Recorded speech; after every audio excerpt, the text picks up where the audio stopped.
La menace terroriste dans le Sahel et particulièrement au Burkina Faso est inquiétante. Plusieurs attaques armées se sont perpétrées ces derniers temps au pays des hommes intègres, tuant militaires et civils. Face à ce qui précède les Burkinabés de l'extérieur, particulièrement de la Côte d'Ivoire, réunis au sein de la société civile de la diaspora et des organisations politiques républicaines représentées en Côte d'Ivoire, ont marqué leur indignation, le cœur meurtri face à cette situation qu'ils jugent délétère. Monsieur Kabré Yamba, porte-parole de cette organisation des Burkinabés vivant en Côte d'Ivoire, a produit une déclaration au cours d'une conférence de presse le jeudi 25 novembre 2021 à Abidjan Plateau à la Maison de la Presse. Son intervention s'est articulée autour de trois axes principaux, à savoir l'engagement de la diaspora burkinabé sans condition aux côtés des populations, des forces de l'ordre, du gouvernement et du chef de l'État Roch Marc Christian Kaboré. Ensuite, l'appel à l'union des fils et filles à la défense de la mère patrie. Enfin, l'appel à la communauté internationale dont la France qu'il a appelé notre ami de tous les temps. À ce titre, nous voudrions ici témoigner notre solidarité et notre compassion au peuple burkinabé. Nous comprenons sa colère et son impatience.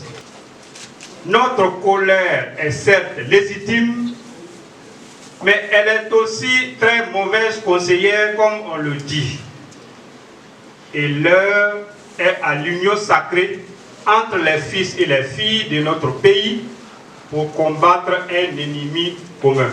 Rappelons qu'une attaque armée a été perpétrée le lundi 22 novembre matin par des individus non identifiés contre le détachement de la gendarmerie de Foubé dans la province du Samatenga au centre nord du Burkina Faso, tuant 19 personnes dont 9 gendarmes selon l'agence d'information du Burkina AIB. Cette attaque est intervenue une semaine après celle d'Inata dans la province de Soum, région du Sahel, ayant fait 53 morts, dont 49 soldats selon un bilan communiqué par le gouvernement. L'appel que nous avons lancé, c'est une invitation.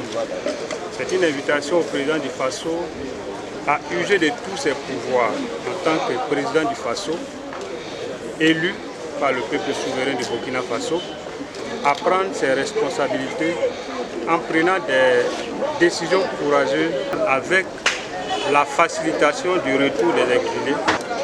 Aussi un renforcement de la capacité opérationnelle de nos forces de sécurité. Une stratégie innovante qui rassure et qui peut nous permettre de regarder l'avenir avec un peu plus